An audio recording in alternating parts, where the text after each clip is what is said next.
በሆርሙዝ ወሽመጥ መርከቦች ላይ አዲስ ጥቃቶች መፈጸማቸው ተገለጸ።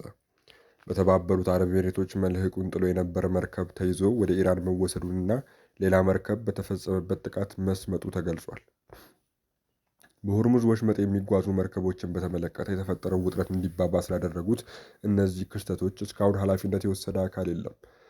ቫንጋርድ የተሰኘው የሜሪታይም አደጋ አስተዳደር ኩባንያ እንደገለጸው ከሆነ ግን መርከቡ በኦማን ባህረ ሰላጤ የተያዘው በኢራን ወታደሮች ነው።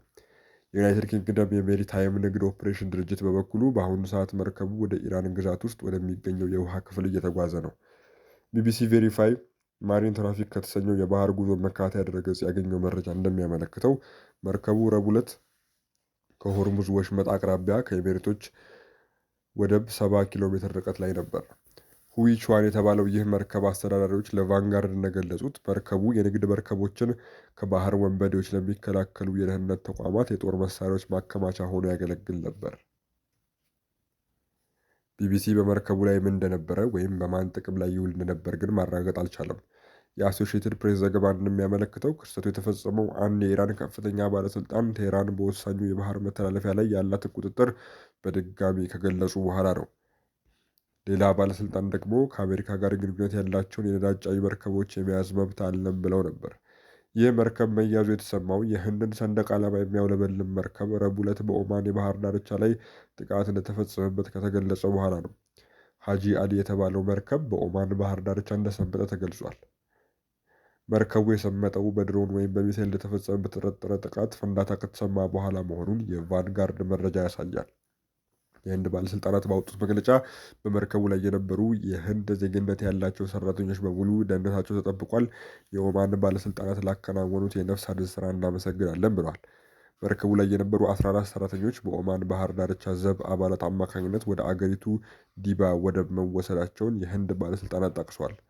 መርከቡ ከሶማሊያ ተነስቶ ሻርጃ ወደሚገኘው የኤሚሬቶች ወደብ እየቀዘፈ እንደነበር የባህር ጉዞ መከታተያው ማሪን ትራፊክም አሳይቷል።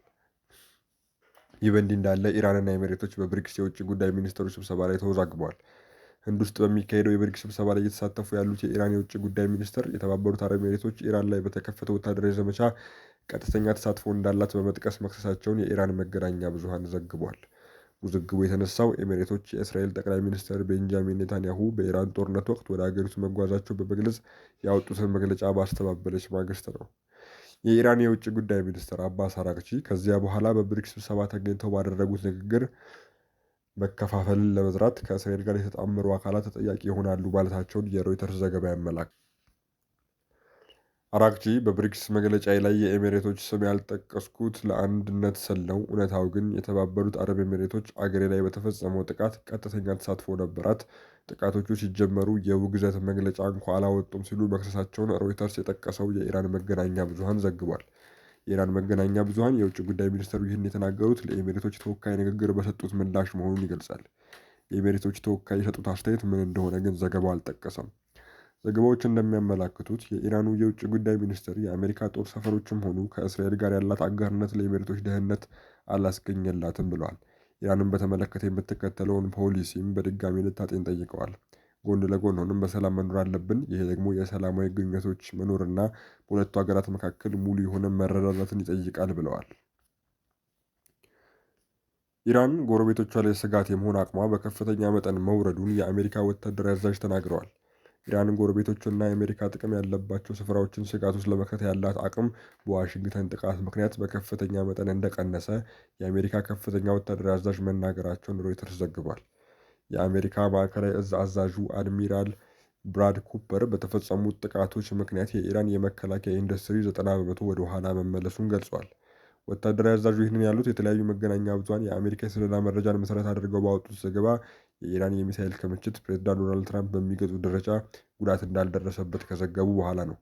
የአሜሪካው ጋዜጣ ዋሽንግተን ፖስት ኢራን አሁንም ከፍተኛ የባለስቲክ ሚሳኤል አቅም እንዳላት የሲአይኤ ሪፖርትን ጠቅሶ ባወጣው ዘገባ አስነብቦ ነበር። ኢራን ከጦርነቱ በፊት ከነበሯት ተንቀሳቃሽ ሚሳኤል ማስወንጨፊያዎቹ 75 በመቶውን እንዲሁም ከሚሳኤል ክምችቷ 70 በመቶውን አሁንም እንደያዘች ተገልጿል።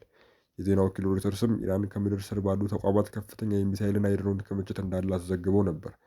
ሮይተርስ ያወጣው ዘገባ እንደሚያሳየው የአሜሪካ ማዕከላዊ እዝ አዛዡ አድሚራል ብራድ ኩፐር እነዚህ ዘገባዎችን በቀጥታ ጠቅሰው ምላሽ ከመስጠት ተቆጥበዋል።